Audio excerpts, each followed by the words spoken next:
So just then she said goodbye to all her kin, and they got on the airplane and flew away.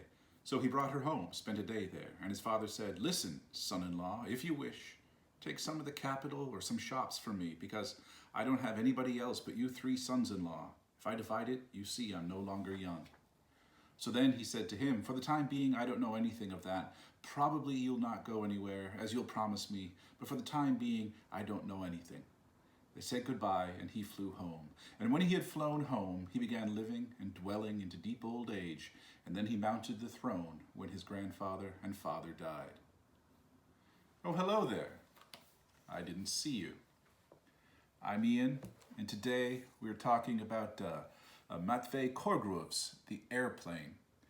It's good to actually encounter tale. It's good to hear and read these tales that are probably different from what you are used to. These are long. This is a book edited and translated by Jack V. Haney, called Long Tales from the Russian North. I love the way he uses long tales, because as you encountered when you read this, it's a long tale now, isn't it?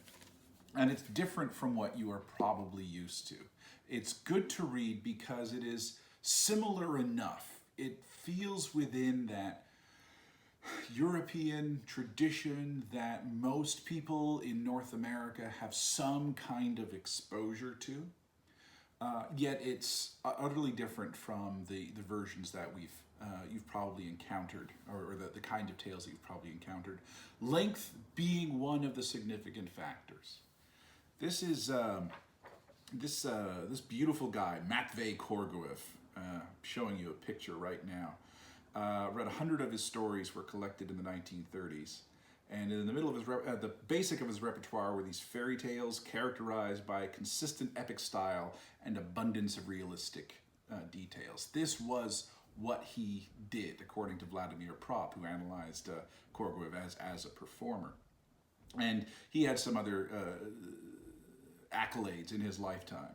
A member of the Writers' Union of the USSR, and awarded the Order of the Badge of Honor. But he was basically if not necessarily illiterate, then certainly more or less non-literate worker of the North, who just told these tales. And I'm sure you've heard your entire life and that tales weren't for children, they were told as entertainments and so on. But if you've only really been exposed to tales that are over in 2 or 3 pages, the idea of them being told as an evening's entertainment probably just didn't quite sit. And the other thing about this is that the other thing that I'm sure you have been told throughout your entire life, and yet at the same time might not necessarily have had it sort of settle as a reasonable truth, is that these weren't told for children. Oh, fairy tales weren't originally told for children. Well, here's a good example of it. There's complexity there. There's a little bit of sex. There's not a huge amount of violence.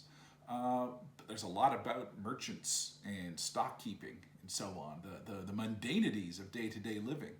And there's little sort of wry twists that are just sort of wonderful to contend with. So it's a cumulative tale. It basically has that beginning section where you have the conflict between the goldsmith and the fitter, which is an interesting juxtaposition to begin with, and that explains the construction of the airplane. And again, we don't necessarily think of airplanes in this. Later on, the idea that Korguev was actually kind of amused to take this traditional motif of the eagle. It's the eagle who picks up the child and takes it to a foreign kingdom, is now an airplane. And then the airplane allows for a whole bunch of different contrivances. That whole, it can only carry 2 passengers at once, that we're going to see again and again come back as a recurring element, a complication in the tale that introduces incredible complications, but also introduces these narrative contrivances where you could have 2 people to a scene at any given moment and coming back. And it's almost like that. It's almost like that math problem where you have the bag of grain, the wolf, and the duck, and they have to cross. You have to put him on a boat across a river. So it's just sort of this wonderful complexifier, and it's modern. So he was amused by this. He was amused. Again, he clearly doesn't quite understand how airplanes work. Doesn't matter. Doesn't matter. Again, the folk are always contemporary to their time, and he's updating it. He has no invested stake in purity. And that's one of Korguev's signifiers, that he enjoys the experimentation with the style. And it's always interesting because we tend to think of these tales. We tend to, because we, and I'm using we generally, but because they have often been rendered through some editorial matrix, and because they have been established as being of the people, the performative aspect, the idea that individuals have individualizations of them and make them their own, and are not simply conduits, but are recreators and reinterpreters and revivers of these tales. Sometimes that has eluded us, and this is a good example of someone who has a specific style. And so it starts off with that first thing, that the creation of the eagle, so almost like a mini tale or mini vignette, and then you have the that sort of Tsar's son being carried off to a town, and then the complications that he experiences, and the canoodling with the local Tsar's youngest daughter, or local Tsar's princess, and getting her pregnant and having the plane and getting it out, and then over to another town where the child is born. So you have this really interesting stage where it's like a multiple preliminary stage where fundamentally you have to explain, you have to, through, again, dramatic contrivances, which are part of the expectations of this, someone in high status going into a low status. And he has this sort of double jointed way where it's like, well, he needs to be old enough to maintain the plane, so it can't be a baby, so now he has to have this youngster who can then do a pregnancy thing and then go down. So all this sort of compounding that happens because tales have to do with someone of low circumstances somehow arising out of those circumstances. They are young, they are poor, they are lowly and single. Unmarriageable is often sort of really the context of them. And that fundamentally through character, but also through engagement with unlikely occurrences, they progress up into a status where eventually they ascend the throne. Sometimes when they're female-centered tales and it's still a patriarchal society, they ascend the throne next to a king as opposed to as king themselves. King, Tsar, prince, whatever you want to indicate as the highest status in the land. But it's that remarkable sort of socioeconomic trajectory from want that can only be escaped through hard work, but a little bit through luck. There's not a huge amount of magic in this tale. I mean, there are magical contrivances and coincidences, but apart from the plane itself, there are helpers and there are donors, and there are people who do kindness, and there are people who provide them with particular things. But it isn't awash in magic. Nothing is, again, with the exception of the plane, nothing is entirely extraordinary. And I know maybe I'm making a false distinction between sort of the healthy coincidences. And you know, there's often sort of a little bit, you can sort of make some interesting class discussions of this because, I mean, the Know Nothing, the person who is eventually, I guess, the protagonist, although there's sort of, because it's compound, the protagonist role shifts, the hero role shifts a couple of different times fundamentally from his father to him in those dual sections. And then the father becomes like the helper in the second part of the tale. But because there's a royal lineage, the extraordinary abilities of Know Nothing, when he's like, he eventually is sent to school, and he's able to do sort of 3 years work in 1 year. And he ascends and becomes the greatest store clerk that has ever clerked a store. There might be a little bit of, well, that's because of who he, his birth that is unknown to him, but circumstance. So you never know exactly what's going forward there. But it is kind of interesting that fundamentally you have someone who is dropped from a high status, gets to basically the lowliest status, an orphan abandoned in a hut at the edge of a village, the hut belonging to an old, somewhat destitute woman who nevertheless is able to, through achievement, rise into a particular status that eventually gets them to the ultimate status of the throne. There's some really interesting dynamics that are here and encounters between, fundamentally between opposites, and the opposite is not simply the male-female, which is critical, of course.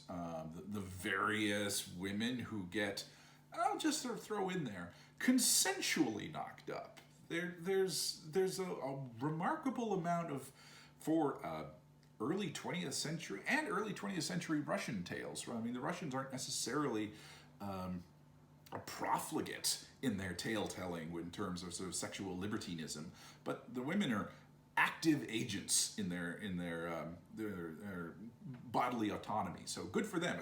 There's oppressive parents, certainly, but come on, come into my house, it'll be fun. And a year later, I'm pregnant. What's going on there? No shame, circumstances. I got to figure this out, but no shame. They have not sinned. They have oops. And I think you could make a distinction between sin and oops, and they have just oops. They haven't sinned. But anyway. So there's that male-female tension. There's a lot of tension between old and young. I mean, the grandmother and know nothing, but also just simply generational, the deferment that one has to have towards generational. And there's class distinctions as well. So there's clearly the way that the merchant smacks know nothing, say, you don't have a name, how dare you even consider marrying my daughter? And then in turn, the obsequiousness that the merchant pays to the Tsar, once the Tsar's, or the Prince Tsarevich, once his identity is revealed. And so class difference, sex difference, generation difference, all of these things are tensions that are present in the tale in wonderful different ways.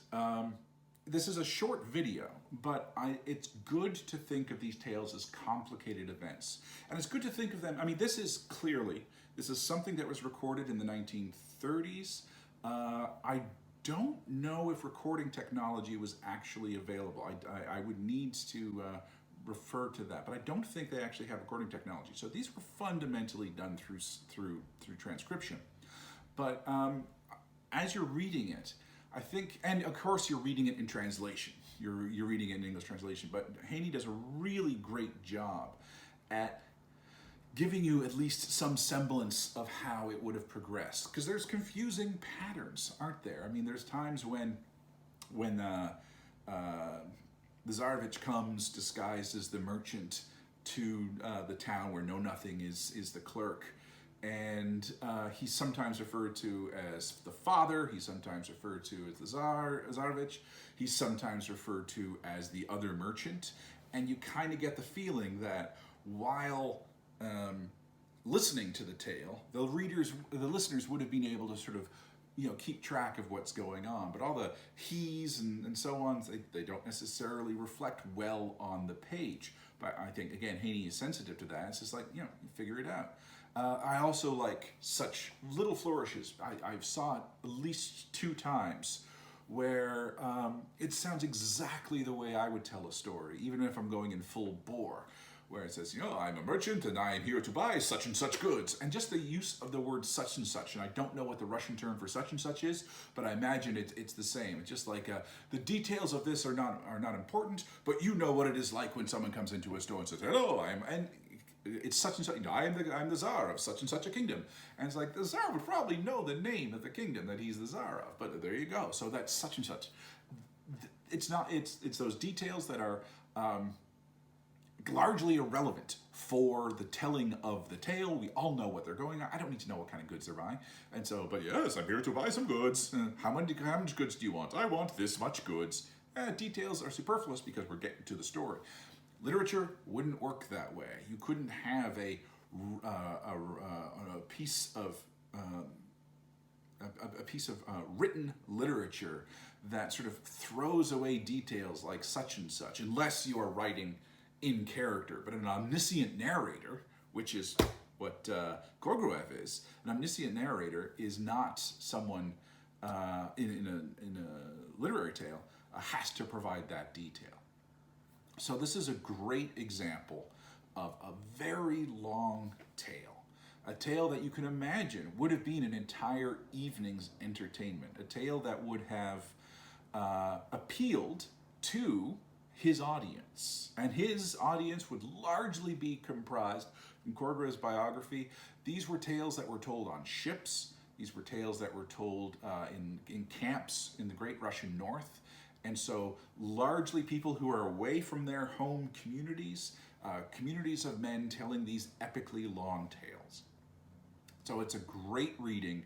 Although this is a good example, all the readings in this particular anthology are great, but I choose this one because I want to. And it gives you a lovely taste of an actual tale context. It's good to know these things. It's good to know these things when we're going forward and thinking about folk literature. We should actually pay attention to what folk literature is like. And so that was Korguev's The Airplane. I bid you well, my friends.